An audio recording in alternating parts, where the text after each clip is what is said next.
Good afternoon. My name is Sandra Watson. I'm Dean of the Addran College of Liberal Arts. Welcome to the Green Honors Chair Symposium on Hate, Holocaust, and the Search for Humanity.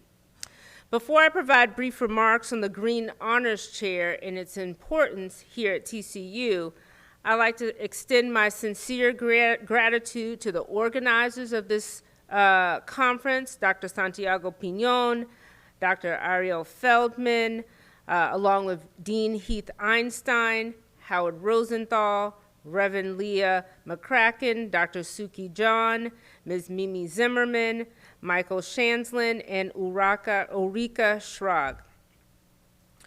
The Cecil H. and Ida Green Honors Chair was established in 1969 by Dr. Cecil H. and Ida Green of Dallas to bring to campus many nationally known visitors, scientists, writers, and other career persons on a rotating appointment program. As David Van Meter noted, and I quote, "It's not the color of the chair, but the tint of who sits in it that continues to make the Green Honors Chair something special." End quote.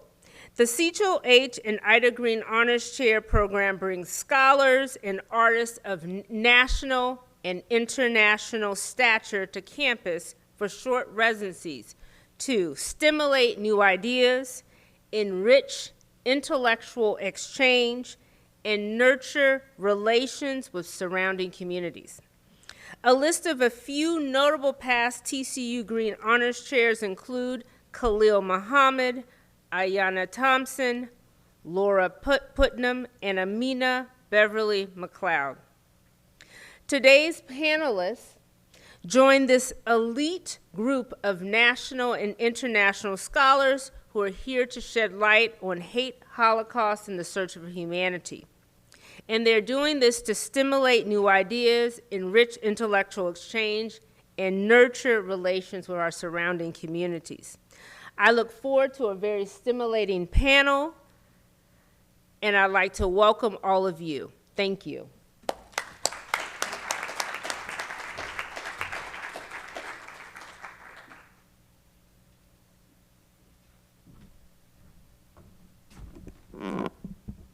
Thank you very much, Dean Watson. Thank you for your support and for the opportunity to be a part of this program.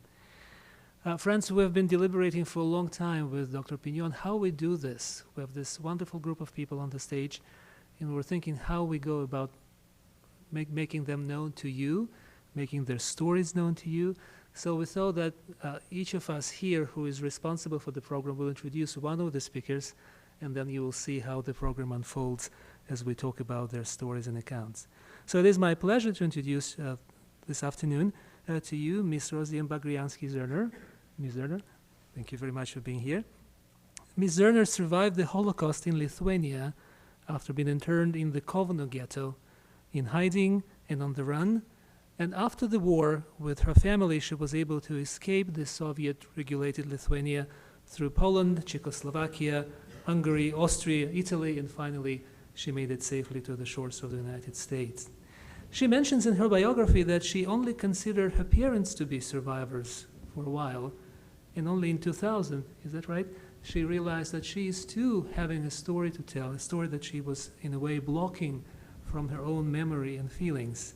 So she returned to Lithuania for a journey to reconnect with herself and her past, and since then she was very, very busy in telling the story of her family and her own.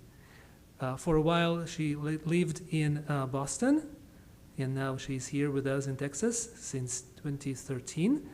And among her many roles, there's a long list of things that Rosianne was doing. I will just name a few of them. She served as the former vice president of the World Federation of Jewish Child Survivors of the Holocaust. She ran this important drive to raise $10 million for National Holocaust Education Bill. She participated as a speaker in many, many important events. And among all other talents, she's also painting, sculpting, writing poetry, publishing in local newspaper. She's traveled 87 countries. Can you imagine that? She has 2 sons, they're right here, and 4 grandchildren. Thank you very much, Ms. Zerner, for accepting our invitation to speak to us today. And now we'll introduce our next introducer, Mr. Howard Rosenthal of Jewish Federation of Fort Worth and Tarrant County. Please come in.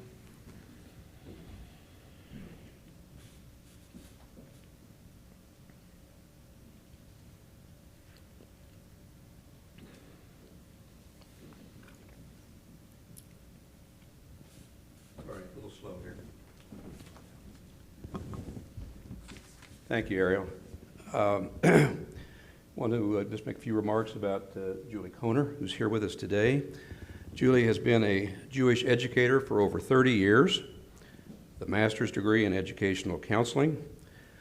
After her mother, Hannah, a Holocaust survivor, passed away in 1990, Julie began to create some educational programming to honor the victims of the Holocaust and as well as survivors of the Holocaust.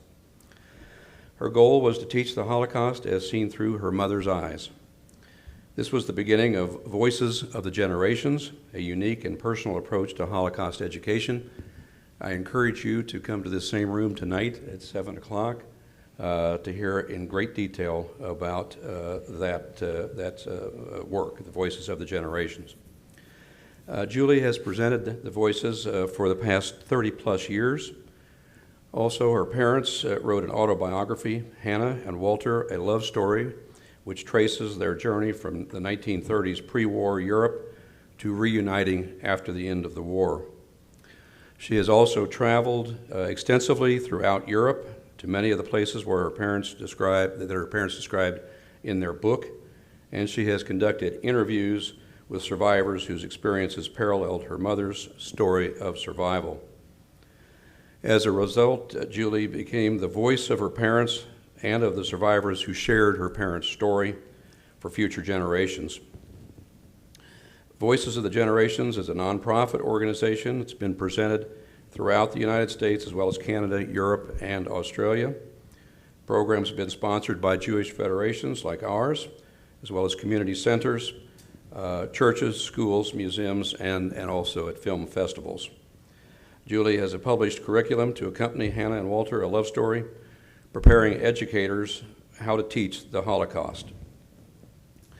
Voices of the Generations teaches the devastation of the Holocaust through its impact on one family. It is through their only child, Julie, that Hannah and Walter's story continues to live on. So, you're welcome, Julie. Thank you.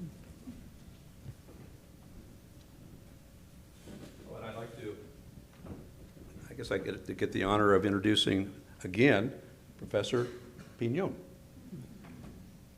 for another introduction.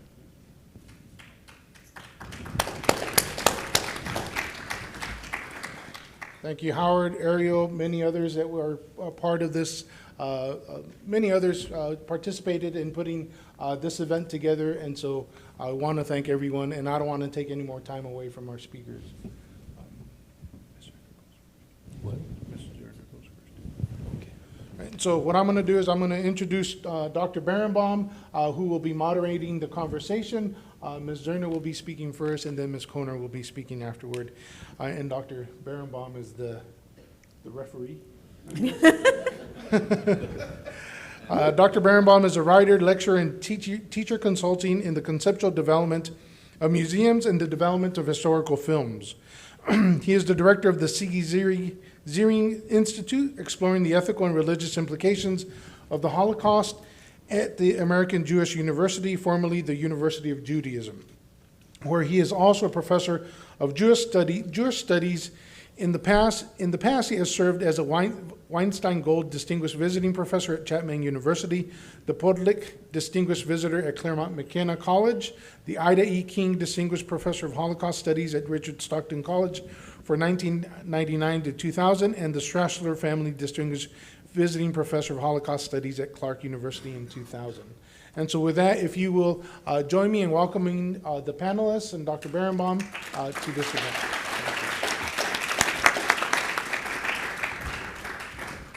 Thank you very much, Professor Pignon, for that wonderful introduction. Thank you also for all the other introductions. You hesitate. The role of referee is a very unusual one. When I came into DFW, the people were leaving from WrestleMania. So with all due respect to my colleagues, distinguished people both, I don't think that we're capable of competing with WrestleMania. I suspect we will be a little bit more profound and perhaps a little bit more honest in our assessment. Let me also say one other thing, which is that we really want to thank TCU for your hospitality. We have been exceedingly well cared for and exceedingly well treated. We just had lunch with the chairman of the Department of Religion, and we were hesitant to tell him how well we were treated for fear that he would then assign Professor Pignon to host a series of other people and impose on his time. So we complained and complained and complained and lied through our teeth. Let's do two things at this moment. Let's first, since this deals with hate and the Holocaust, let's hear just a teeny bit of your story, but then also let's ask you what the world looks like for you today. Because one of the things we're all wrestling with is, and I can say this, I said it last night in my lecture, there's a certain shame in living in our world today. We thought that something would be learned, and we have, in the words of Yogi Berra, deja vu all over again, though it's different. Not the equivalent, but it's shameful. And we thought we were bequeathing something better to our world. But please. This is a world question.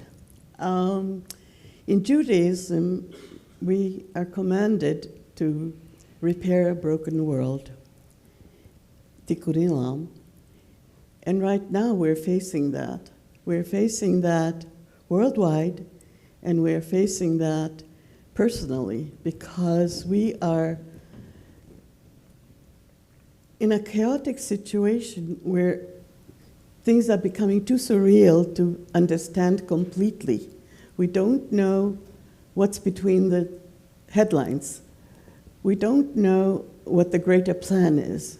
We don't understand how we can be in a position like we are today without really participating or being empowered in any way to combat it, as long as we don't take a stand. But we can take a stand.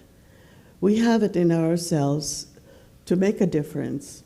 We have it in ourselves to be proactive. We have it in ourselves to see the good and to have hope for a better world. And I hope that you will do so when you go back to your families, when you go back to your friends and your fellow students and classes. There is hope if you take a stand and don't become a bystander, don't participate in the hate, and really search about your own humanity and contribute to the humanity as a whole. Tell us, as part of your introduction, they said for a while you didn't consider yourself a survivor of the Holocaust. Tell us why, and tell us, and I'm thinking also because one of your experiences, and we see it today, we see the children refugees who are fleeing for their lives. And you have to ask yourself, what does a child understand of this experience? And now you're clearly no longer a child, you're a mature Definitely. woman. What remains with you of that experience? And what comes in, what happens inside on that? So talk to us, tell us why you didn't consider yourself a survivor, how you came to consider yourself a survivor, and then what of that experience has shaped your humanity? Well, my parents, there are really two ways of looking at it. My parents had me in a position where they wanted to reinvent me and not focus on the past. So in our family, we kind of didn't speak about my survival, but mostly about the survival of my parents. And they didn't speak very much about that, but we knew we all experienced it. So it was kind of a double jammy kind of a situation. And I really blocked out my childhood after that. And one day, the year 2000 actually took me a long time, I realized I'm making the same mistakes over and over again in my life, and something isn't right, and I realized I didn't have a childhood within me. So those two items really made me not feel as a survivor. So I became proactive, and I went back to Lithuania, retraced my steps, opened up Pandora's box, and it was for better or for worse, because then I had to live with all the memories. I had to kind of relive them. And I realized I was very fortunate. In a world where 6 million Jews were murdered, in a world where 1,500,000 children were murdered, I survived, my parents survived, and we were an intact family. I mean, I'm here with you as proof that miracles do happen.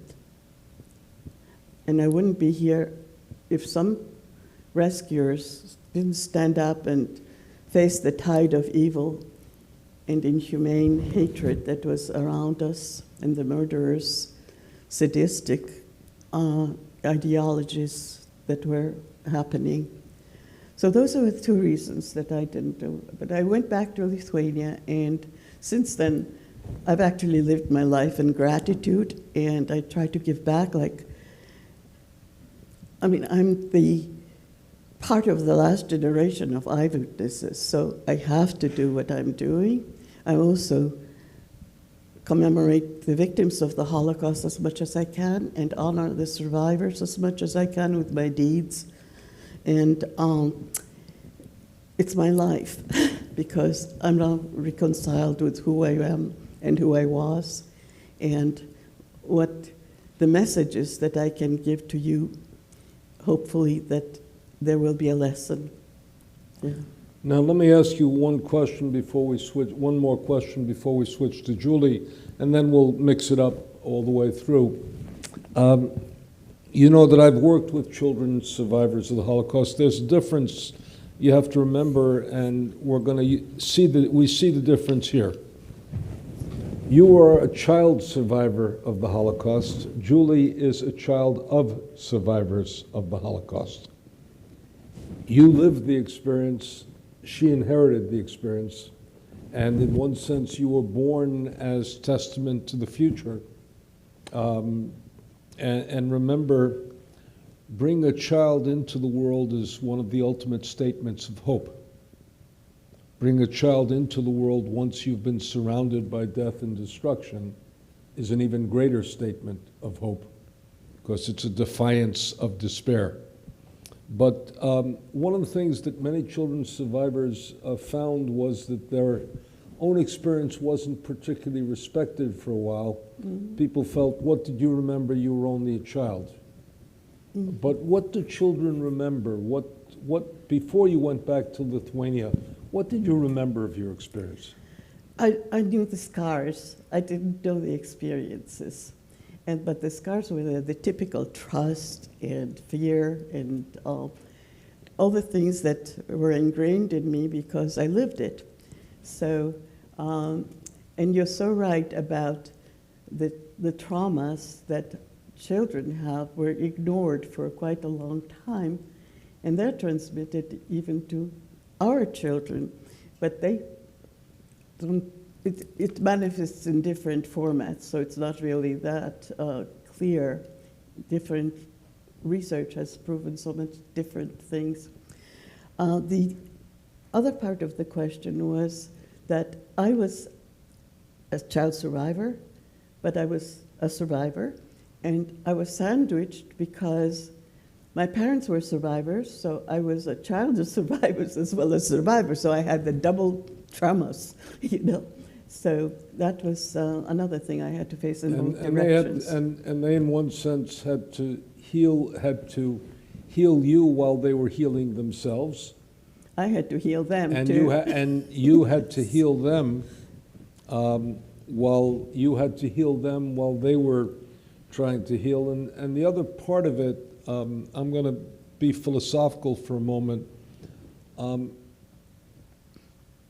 We have to tell people two things. We have to tell kids two things as we raise them to raise healthy kids. We have to tell them, number one, that they can trust the world, and we're here to protect them.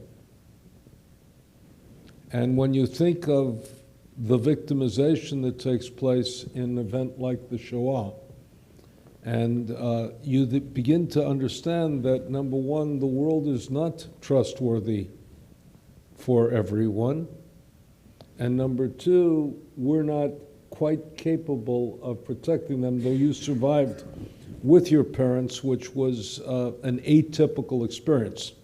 In other words, if you think that 1.5 million Jewish children died, you have to presume the children who survived had a much greater likelihood of being orphans and consequently lost childhood, having to raise themselves at that point, than they had of surviving with their parents alive. So you are, one would say, twice saved. That doesn't mean you weren't hurt, doesn't mean you weren't scarred, doesn't mean you weren't wounded, but a double miracle, namely you survived and your parents survived. Yeah.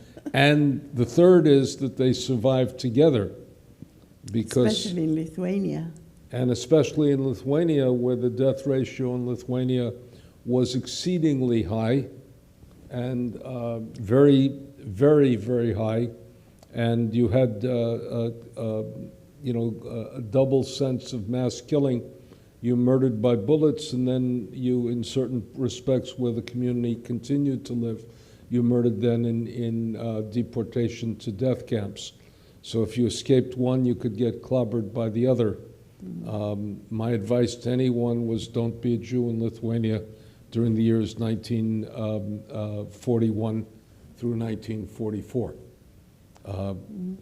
Double, in one sense, you'll forgive the language, you got screwed by history by virtue of where you were. But Julie, you're a child of survivors, and that's a very different experience. And one of the things that's unique about you is, and we go back a long way, and one of the things that we all respect about you is that you have chosen to lift up the mantle of your mother. Mm-hmm. But you're also a unique combination because your father was not a survivor. Right. And he married a woman who had a history that he had to learn and understand. Mm-hmm. But tell us a little bit about your story. But do it briefly only because you're going to have the opportunity. Right. And guys, folks, you have to come back and listen to this story this evening to tell the whole thing. I'm going to just interrupt for only. One of the things I've done in my life was I was president and CEO of the Survivors of the Shoah's Visual History Foundation, where we took 52,000 testimonies and we heard story after story after story.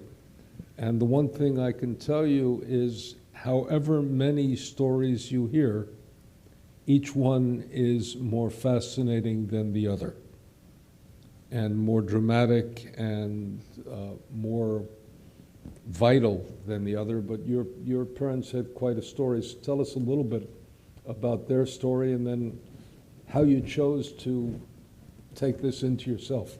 So briefly, because I do go into it quite a bit tonight, my parents were from Teplitz-Schernau, which is a small town of 40,000 in the Sudetenland of Czechoslovakia, 8 miles from the German border. My mother was 15, my father was 20. They met, they fell in love, and hoped to marry. My father had ambitions of being an actor. He studied at the Max Reinhardt Seminar in Vienna. His two older brothers were living in America. They sent an affidavit for him. He left with the hopes of being able to send for my mother, Hannah. It turned out that it was impossible at that time in the late 30s, early 40s to do that. They stopped communicating, and Well, let's help them for one moment. Sure. The Sudetenland was the area that was taken over after the Munich Accords of 1938. So by 1938, in September of 38, it became part of the Reich, part of Nazi Germany. And then later on, communication between Nazi Germany and the United States became impossible, but that was after December of 41. And after Germany declared war on the United States, and the United States reciprocated. So I just want to give you a little bit of historical Right. background. But forgive me. No, please. And then in 41, my mother was able to gain employment in Holland by some cousins as a maid. She met at that time some German refugees, one of which was a young man who she met and fell in love with. 6 weeks after they were married, they were sent to Westerbork, from there to Theresienstadt. From there, he was sent to Auschwitz on Rosh Hashanah of 1944. She followed on Yom Kippur. When she arrived, she found out that Karl had been killed. She had survived Auschwitz. On the last female transport, she was sent to Mauthausen in Austria, where she worked in a labor camp called Lenzing. At the end of the war, May 5th, 1945, an American soldier liberated her camp and said, "Is there anybody that we can notify for you?" She said, "Perhaps my old fiancé in America would like to know I survived." His name is Walter Kohner. He lives in Los Angeles on Sunset Boulevard. I don't know how many of you have ever been to Los Angeles, but Sunset Boulevard is 21 miles long, and but she didn't know the address. He said, "I'll send the letter." It was received at my uncle's office. My uncle was a theatrical agent, very well-known Paul Kohner agency. He then sent it to where my father was stationed at Radio Luxembourg, where he was transmitting the news. My father received it, got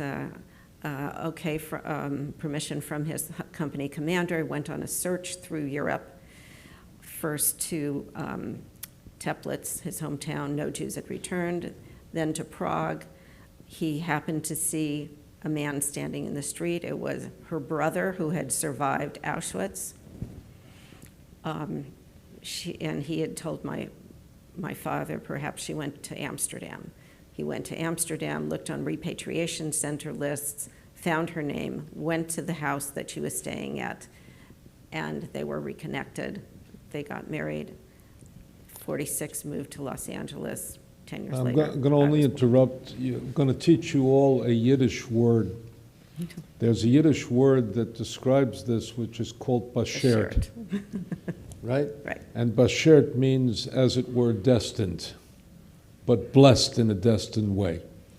So to summarize the experience you just heard, you'd have to say it's bashert. And by the way, she's not describing an hour's work or a day's work, or a day's search. She's describing something that took passion, dedication, curiosity, and a four-letter word, the last three letters of which are UCK. The first letter is an L. So we can say it in these sanctified things. Absolutely. So tell me how this impacts you and how you grapple with it. So it didn't impact me until I became a teacher. I was teaching students bar and bat mitzvah, and the principal who became my mentor, Judy Aronson, who we both know very well, said, you know, my parents' book had come out and it was out of print. And she said, you know, we have to teach Holocaust studies. I want you to do it, and I want you to teach it via your parents' book. And as a culmination, we're going to share a very special video, which I'll tell you about in a second, which you will see tonight. And as I started teaching using my parents' book, it became my life's mission. I had been in sales before. I lost my enthusiasm. There was no fulfillment. I wasn't making a difference in people's lives. Selling a quarter page of advertisement in the Hollywood Reporter magazine just didn't do it for me. I really needed to make an impact. And so doing this, teaching Holocaust, and then what I'll share with you in a second, to teenagers and seeing the reaction, I knew I was on the right path. So my father was a theatrical agent in Hollywood, and one of his clients was Ralph Edwards. And he had a show, which probably most of you don't know, called This Is Your Life. It was back in the 1950s. And it By was, the way, sitting here, you can look at the audience, and I can tell who's what age by the number of people who are nodding their heads, remembering Ralph Edwards, and the number of people who are wondering, Ralph, what? right, right. But it's interesting and for our students, remember that television in the 1950s was 3 to 5 channels, and they hadn't yet invented the clicker. So once you got on a channel, it meant you had to get off the couch to change the channel. And black and white. And it was black and white, and a little 12-inch or 9-inch Philco, and then it got larger. So once you got on the couch, chances are you continued to watch one program forever. One of the things that imagine students that you had to get up to change the channel. Some of you have never gotten off the couch for hours. We got to be able to, we got to be able to kid you every once in a while. Those of us old folk. Go ahead, Julie. So this television show was mainly focused on movie stars. I'll bring it more to the present day. Let's say you have a Lady Gaga who's in the audience. And Ralph would go up to Lady Gaga and surprise her and say, Lady Gaga, and hold up a book. And it would say, this is your life, Lady Gaga. Come up on the stage. She'd come up on the stage, sit right here next to Ralph Edwards, and slowly her story would unfold, and there'd be a stop, and you'd hear a voice from behind the curtain, and she'd try to guess who it was. Anyways, so on and so forth. For the first time ever, they did a non-celebrity, and it was a Holocaust survivor, and it was my mother.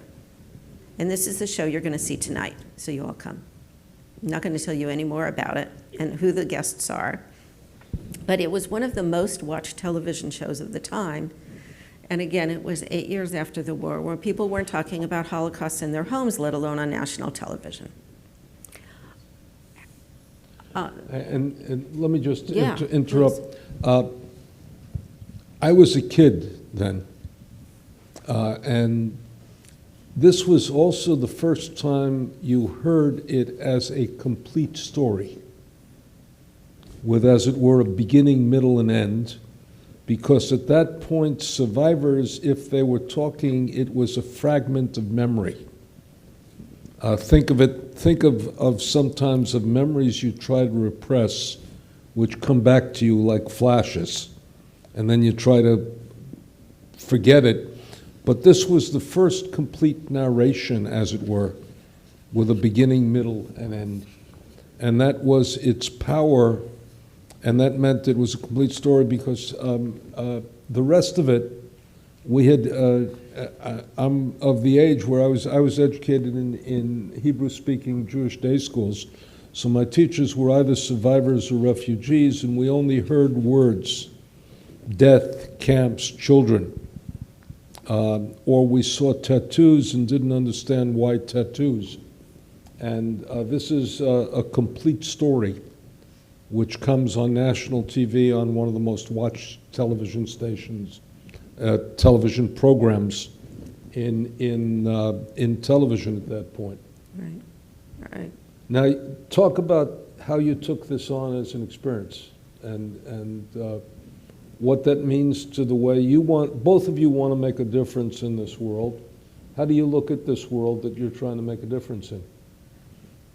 Well, I think by doing my program, taking one woman, one family's history is what Voices of the Generations is about. It's a unique and personal approach to Holocaust education. I have written a curriculum which is now published in English, Spanish, and German. Not that it's been used in Spanish or German at this point, but it's available. I have my mother's book. I find it's a fabulous teaching tool for schools. And it's, I've traveled literally all over the world with it. They've opened, about 8 years ago, my husband and I we were invited to the Mauthausen Memorial Museum. I don't know if you've been there yet. It's fantastic. And we were invited to the opening, and there's a insert in a wall of a television monitor with a loop of This Is Your Life playing there. And I was so touched that they found this so important to implement in their museum to teach students. So that's... And Mauthausen is a concentration camp in Austria located a couple of hours from Vienna. And it's famous because it had a tremendous quarry with 186 steps in which the prisoners had to carry up 40-pound blocks of stone to the top, and they every once in a while played games by kicking one person down, and then you would have the residual impact. But the museum, if you go to Vienna, the museum in Mauthausen is very worthwhile seeing.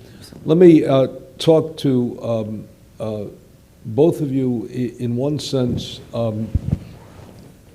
and I want to speak to the students in particular here. You know, you hear the figure 6 million, and 6 million is too vast a figure to be able to grasp. But I want you to see what you're seeing here is you're seeing 1 and 1. Actually 3 and 2. Story of 3 people who went through the Holocaust and lived to tell the story. The story of 2 people. Her father was technically what we would call a refugee, and her mother ends up being a survivor, which embodies the story for you, incarnates the story for you. We're a Christian seminary, we're a Christian institution, which therefore understands the power of embodiment in placing it in a concrete human form that you can that you can understand and you can grasp it. And both of them really have a message. Both of them speak from their experience to our world and translate their experience to our world. And part of what you can do is identify with that in a very deep way. How do you find people treat you as a survivor? The one I like least is as a victim. I don't like that they're ignorant of how much survivors have contributed after the war. I don't like that people are regarding survivors as having so much on their shoulders that they can't participate in society. I mean, Hollywood was created by survivors. We had senators, we had inventors.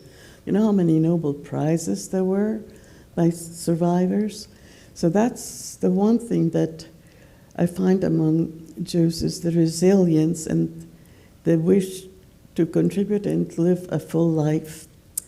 The other thing that I don't like is that they're afraid that I'm a freak of some sort or something like that because I'm a survivor. So I have to introduce myself as a person, and I have flaws and I have good aspects, but I'm not a survivor. I'm a human being, and this is part of my life. It is not my life.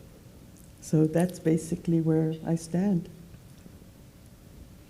And tell me, if your parents were standing here today, how would they have described their experience? That's the past. It's not now. Okay, I want you to understand that there were a whole entire generation that the only way to deal with the past was to push on and go forward. And what we have, and this happened with longevity in the life of many survivors, which is they reached a stage where they looked back, and part of what happened, and we can really look, two things happened. Number one is that as survivors moved to middle age and late middle age, number one, they found that America was willing to listen to their story, because America used to be only about the future, not about the past. Everybody had a past in Europe, and then they came here, and they lived, quotation marks, happily ever after. And you understand that we never have problems in the United States, and life is only perfect and wonderful. The second thing is we became capable of listening. And then one other incredible invention happened, which was something students will regard as ancient history, but the VHS. And some will remember the war between VHS and Beta, which meant that all of a sudden we could capture these stories for history very inexpensively and everywhere.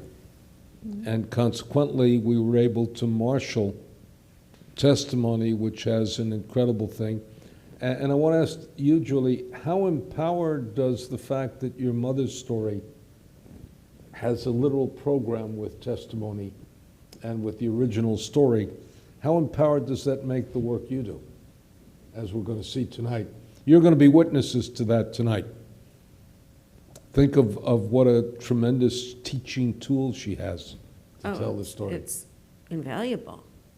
Having this as your life, I couldn't do it without it. I mean, I could, but having that piece of history is what put into motion Voices of the Generations. And having the book. Having those two artifacts, plus a couple of others which I didn't bring now, which you'll see tonight that I share, are things that will make a mark for you to remember. And I mean, having a story and sharing a story is, of course, very memorable, but actually having historical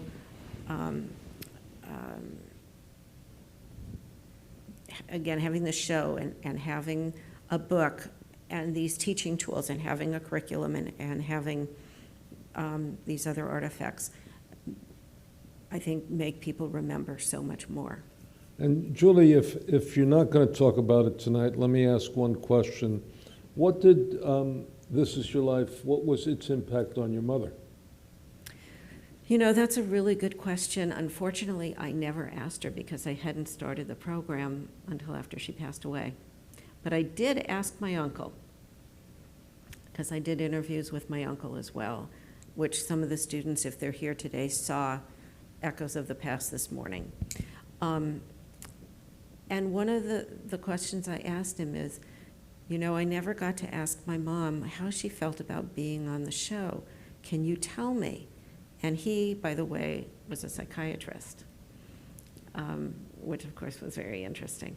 I said, can you tell me what you think she felt, how she felt? And he said, I think overall, she of course was very glad that they did the show, but I think she was terrified.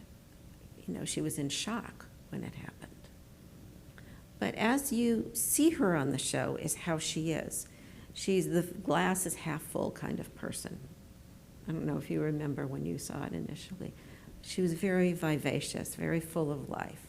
That is the kind of person that she is, or was. Well, I always think, and you really touched on it now. One of the very interesting things about survivors is they become symbols of two things. They become a symbol of resilience, and that is what the human being is fully capable of, in the sense that if you could go on and create a life in the aftermath of that, then the defeats that I suffer in my ordinary life and the defeats that all of us suffer in our ordinary life, they're shallow in comparison. We can push on and go and create the future. And the other is that they've become the second role, which is really an incredible historical role, which is you become witnesses. And in that sense, the more you embody your parents' experience, the more you become the witness, and that's what's going to happen in the next generation, which is that you're not going to have a survivor of the Holocaust. The most we're going to have is a child of survivors of the Holocaust who has taken on that experience and bears witness to it. And our hope in teaching it is that students become witnesses to witnesses, which is also an important story. In that sense, and the other thing we have to also say about survivors, which has an impact on us, survivors were not necessarily a random sample of victims. And that is, they needed certain survivors. No survivor survived without luck, by which every survivor means there was somebody smarter, stronger, more powerful, wealthier, with more resources, who was in the wrong place at the wrong time and didn't make it. So if you didn't have luck, you didn't survive, and chances are, if you think that 2 out of 3 Jews in Europe were killed, so survivors are survival by luck, but people also did not survive without skill. Some of the skills were language skills, some of the skills were contacts with the Gentile world. I just wrote a piece in which a woman had a fruit stand.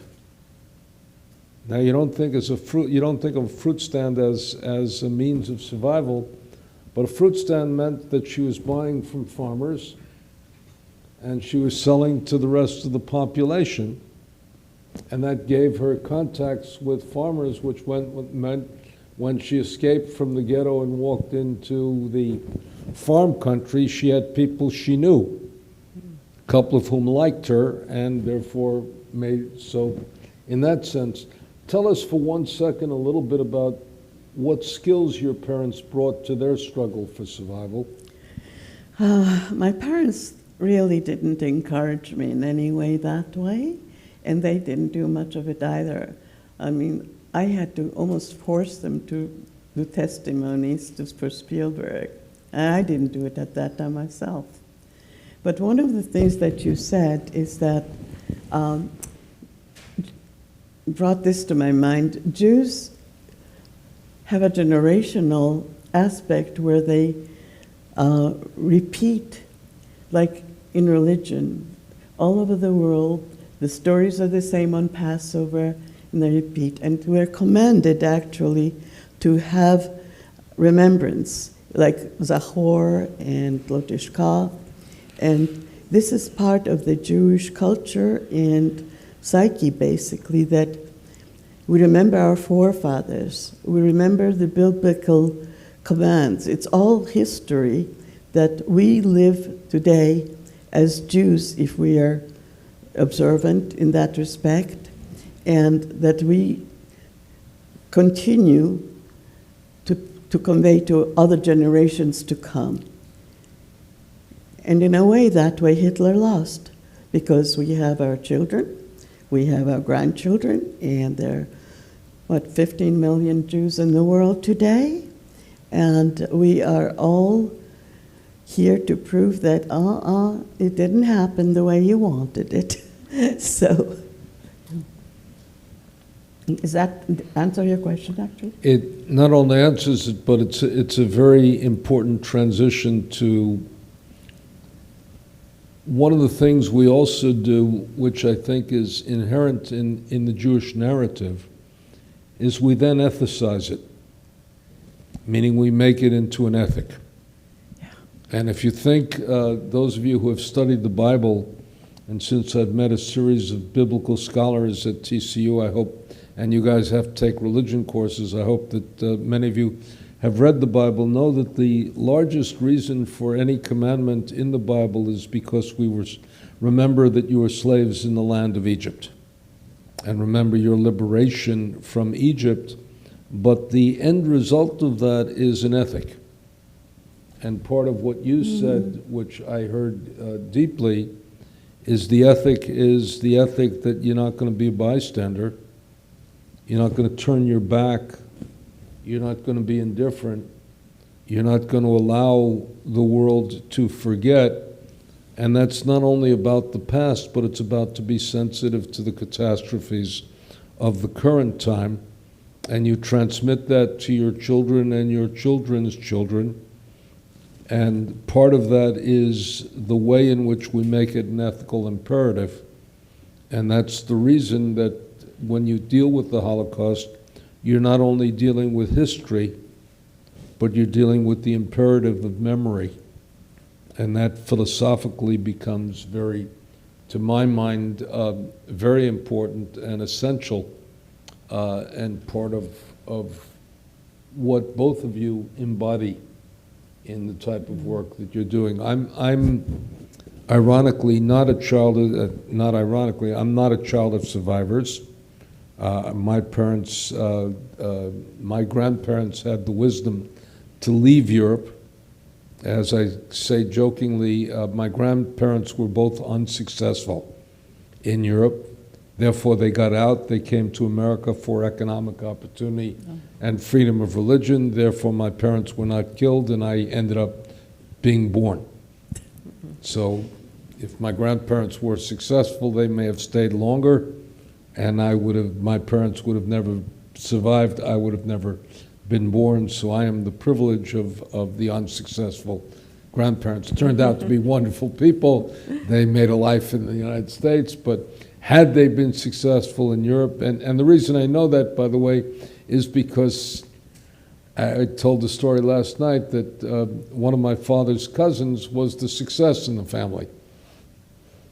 And he stayed behind, and he ended up being in Auschwitz. But he was the rich man of the family who succeeded in a small Polish town, and therefore he didn't want to leave. My grandfather was the unsuccessful one who felt the imperative to leave simply because he couldn't feed himself and couldn't feed his wife, and therefore got the hell out. And boy, am I lucky that he was unsuccessful. But that's the irony of history. Now tell us for one moment about what the World Federation of Children's Survivors does. The World Federation it's changed its name now because it's now incorporating descendants of survivors. It used to be just child survivors, children of survivors that were also during the Holocaust imprisoned in some format or whatever. They had a first conference in New York in the 70s, and I was so reluctant to go there, I didn't give them my real name. I mean, the whole thing of the survival persona is you're hiding all the time. And it was an enormous success. Over 1,000 people attended. There were workshops that were dealing with emotional issues that we all have with our baggage. They communality of the patterns was astounding. I mean, I never knew there were others that were having the same issues I was having. I thought I was the only one in the world, you know.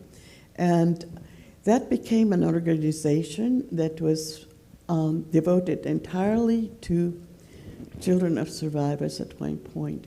And we had conferences in different places, including Israel, including Germany, and different cities were happy to host us, and we still have one coming up, but this time it's going to be virtual and just one speaker because of the pandemic curtailed everything, and also we're getting on in age, you know, it's not as easy. But now we have people of second generation and even third generation that have taken on the mantle of remembrance, of contribution, of not making it fade away. And that is so encouraging, because that falls into the category of what we spoke about before with the remembrance, and it also in honoring the fact that, yes, our parents were survivors, we were survivors, or whatever, but that's what we have in common. But we're here and we can do things, and the conferences encourage that. I'm really sorry about that the pandemic really came at the wrong time, because many of us now have difficulties with our bodies and travel and all sorts of things. Well, let me pick up on I want you to hear both, because in one sense, part of what happened with children's survivors and then with children of survivors is they did not realize how much they had in common. All of a sudden, they came together and they realized that they understood each other's experience in a radical way. Your generation was called into being by Helen Epstein's book, Children of the Holocaust. And I remember something. I was at that conference in 1977, and I'll give you one example of something startling said by a psychiatrist. He said, I was raised between the age of 4 and 8 as a girl. Not because he was transgender, but because a boy was a dangerous thing to be, because Jewish boys were circumcised. And he said, I was raised as a girl. They grew my hair long, and they did this, and it was done as protection. And he asked if anybody else had a comparable experience. And I remember distinctly that 5 people came up to him afterwards, and all of a sudden he had someone else he could talk to who had this dramatic and formative and, what shall we say, deeply unusual experience at the core of their very being. And that type of thing happened when they got together. Your generation discovered a whole range of patterns. Talk about that for a moment. Well, when you said that, the first person who came to mind for me was Flo Kinsler. Flo was one of the first therapists, at least in Los Angeles, who dealt with children of survivors in the 1960s and 70s, who talked to children of survivors who, in my case, I was very lucky. My parents would talk to me whenever I had questions. Most survivors did not. I think it was very unusual. Well, let's interrupt. There really were two, in the 1950s and 60s, there were 2 types. One who could not speak, and one who could not speak. Right. So you had 2 different ways of dealing with the experience. One was absolute silence. We're about the future, not the past, your parents. Mm-hmm. And one who could not speak. And then there was a third, which was often rare, which is one who felt gradually more comfortable speaking, without it re-traumatizing and constantly re-traumatizing. And that was my parents, I believe. Dr. Berenbaum, if we could, students will have to get going to a class here pretty shortly. If we could allow them to have some time to ask. Okay, ladies and gentlemen, let you guys ask questions. Please. Yes, sir. I'm not a student, but I have a question. If you have a question, ask a question. We're not going to discriminate against old folks. There's ageism on the campus, that's all. So I'm a grandchild of Holocaust survivors, and much like what I hear you saying, my grandparents were the type that they didn't speak about it. They didn't talk to my mother, and they didn't really talk to me about it. And it wasn't until later that I really started to understand. I would ask my grandfather about his arm tattoo. He said, "Oh, it's my phone number. If I get lost, I can call so I can get home." He would joke about it. So he wouldn't really talk about it, neither would my grandmother. And now I have children of my own, and they are younger than students here. My daughter is 11 and my son is 8. And my daughter in particular has started to ask me a lot about it. She knows she's Jewish. She knows about the Holocaust a little bit. She's learned in Sunday school. She's very perceptive. And she's asking me questions about it. And I'm curious if you guys have any advice on how do you talk to a child who's that young to not freak her out, you know what I mean? Like, I want her to be a little afraid. I want her to understand. It is scary, and you should be a little afraid. But how do you at least plant the seeds to be able to talk about it when they're maybe a little bit older and more mature, but asking about it now, at that age? Well, I'll give you 3 words and then turn it over to them. Number 1 is gently. Number 2 is lovingly. And number 3, with the sense of, again, we don't want, with the sense of, we've endured this. Look what they created afterwards. Look about the fact that we live with a sense of gratitude for what we have and what we've achieved. Because the last, I'm going to give you, I just read a interesting PhD dissertation on the way in which Israel has been transmitted to students over time. And one of the things that the woman who wrote the thesis, which was a brilliant thesis, indicated was that there's an entire generation that feels Israel is an unsafe place because what they constantly hear is attack, attack, attack, attack, attack. And then when they go there, they are dramatically surprised by how safe they feel because they thought they would be traumatized every minute. So we have to teach trauma without re-traumatizing. And that becomes a very important thing, and your kid has to feel secure and then learn that security as we have is fortunate. We're lucky to be as secure as we are. But anybody want to? Yeah, there were several books written about how to talk to children in different age levels, and you can probably find that by Googling. And I think your question is very important because after the war, people were taken to camps, especially children, so they would see the horror of what happened, and so many were traumatized. So the way you're proceeding is very wise, and I think your children are lucky. That's one of your favorite words, right? Right. Other questions?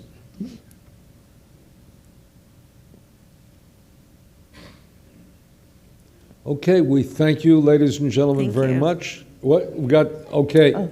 I'm sorry. This is for you, Dr. Armel.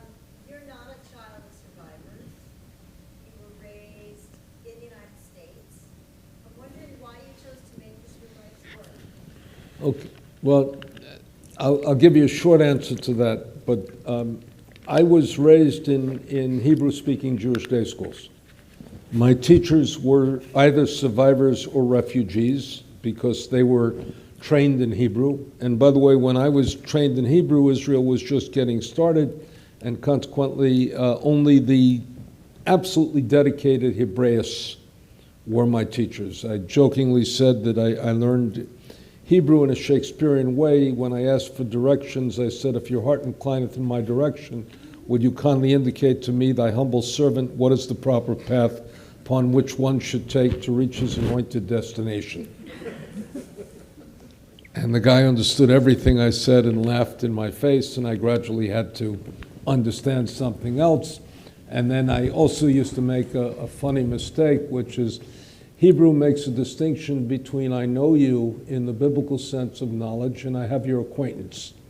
And I ruined a lot of people's reputation by using the ancient form of saying I know him, I know her, I know them, and people either thought that I was promiscuous or braggart, neither of which was particularly true at any point in my life. Having said that, I also grew up in a congregation that was comprised primarily of German Jews who had escaped, German and Belgian Jews who had escaped, and they were in the diamond business, so they had portable wealth. Diamonds are portable wealth. You can put them in your body, you can put them in your teeth, you can put them in your clothes. So I was surrounded by the Holocaust without knowing it. One more example, I was called in by my teachers the generation of ice cream and whipped cream. And we were to make up for a great generation that did not function. So what happened to me very simply was I was working on a PhD dissertation in ancient history on the question, why didn't the Jews go out of business after defeat? Why are we a community that reinvented ourselves in exile? We were a land-centered, temple-centered community until the year 70. We lost the land, we lost the temple, and all of a sudden we reinvented ourselves and had an intellectual flourishing amidst limited political power. And somebody put their arm around me and said, you're not asking an ancient question, you're asking a modern question. And I said, oh my God, I'm an ancient historian, I learned all these goddamn languages, don't tell me I have to learn some more. And I gradually understood that I really was asking the question of my generation, which is, how do you rebuild in the aftermath of destruction? I got to work on the Holocaust and I realized that that was the repressed question that I was asking. And then opportunity struck and I ended up, if you ask about my career, I ended up being able to tell the story to the American people and to the world in museums in a way it could not be transmitted to me. And secondly, I then got the opportunity to enable survivors to tell their story in a way they could not tell their story to me. So if you say how I chose the Holocaust, I would say also that the Holocaust chose me. And I've been trying to be its faithful servant.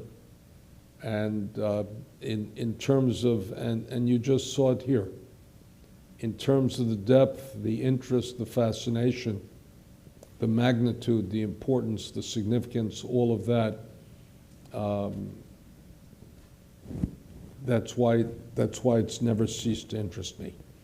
We're going to have to cut it because I have a family situation that I have to deal with. Let me say, ladies and gentlemen, you've gotten an advertisement for coming this evening. I know what she's about to show you, and therefore I say that it is deeply worthwhile. And let me thank you, thank you, and we're going to have to say farewell.